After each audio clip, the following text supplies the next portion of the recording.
एक चोर पर महात्मा के उपदेश का परिणाम। किसी नगर में एक बूढ़ा चोर रहता था।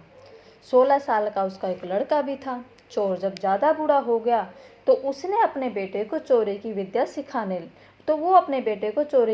सिखाने लगा। कुछ ही दिनों में वह लड़का चोरी विद्या में प्रवीण हो गया, क्योंकि उसका बाप चोर था तो उसे बचपन से ही इन सब चीज़ों की आदत थी। दोनों बाप बेटा आराम से जीवन व्यतीत करने लगे। एक दिन चोर ने अपने बेटे से कहा, देखो बेटा, साधु संतों की बातें कभी नहीं सुननी चाहिए, क्योंकि उसका बाप जानता था कि अगर हम संतों की बातें सुनेंगे तो हम चोरी कैसे करेंगे।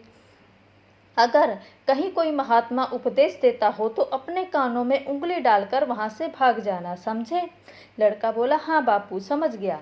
एक दिन लड़के ने सोचा, क्यों न आज राजा के घर पर ही हाथ साफ किया जाए, वहां पर तो बहुत माल होगा।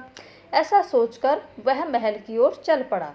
थोड़ी दूर जाने के बाद उसने देखा कि रास्ते में बहुत सारे लोग एकत्रित हो खड़े हैं। उसने एक जाते हुए व्यक्ति से पूछा, उस स्थान पर इतने सारे लोग क्यों खड़े हैं? उस आदमी ने उत्तर दिया, वहाँ एक महात्मा उपदेश दे रहे हैं। यह सुनकर उसका माथा ठनका, क्योंकि उसके पिताजी ने बोला था कि महात्मा की बातें नहीं सुननी। ऐसा सोचकर वह अपने कानों में उंगली डालकर वहां से निकल रहा था। जैसे ही वह भीड़ के निकट पहुंचा, एक पत्थर से ठोकर लगी और वह वहां गिर गया और उसकी उंगली कानों से निकल गई। उस समय महात्मा कह रहे थे, कभी झूठ नहीं बोलना चाहिए, जिसका नमक खाएं उसका कभी बुरा नहीं सोचना चाहिए, ऐसा करने वाले को भगवान सदा सुखी रखते हैं। जैसे ही उसने ये दो बातें सुनी, उसके बाद वो खड़ा हो गया और ये दो बातें उसके कानों में पड़ गई।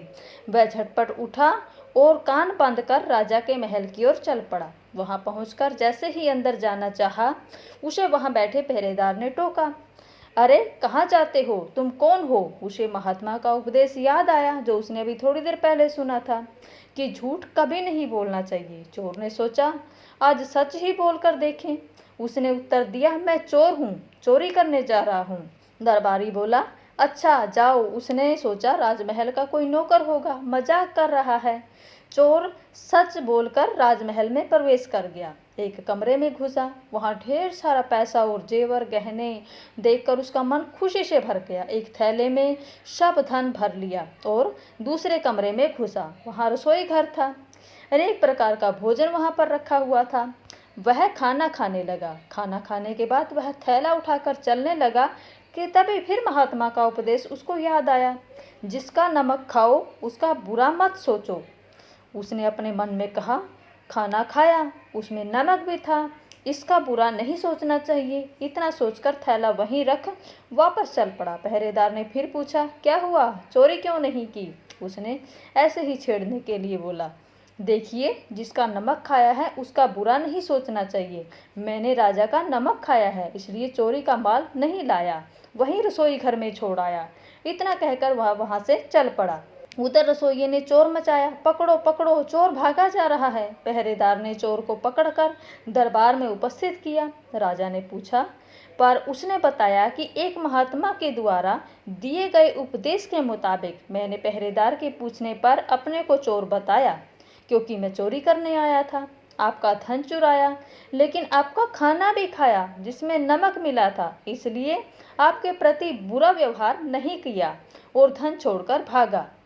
उसके उत्तर पर राजा बहुत खुश हुए और उसने अपने दरबार में उस लड़के को नौकरी दे दी। वह 2-4 दिन घर नहीं गया और उसके बाप को चिंता हुई कि बेटा पकड़ लिया गया। लेकिन 4 दिन के बाद लड़का जब अपने बाप से मिलने आया तो उसका पिता उसको देखकर अचंभित हो गया, क्योंकि लड़के ने बहुत अच्छे अच्छे कपड़े पहने थे।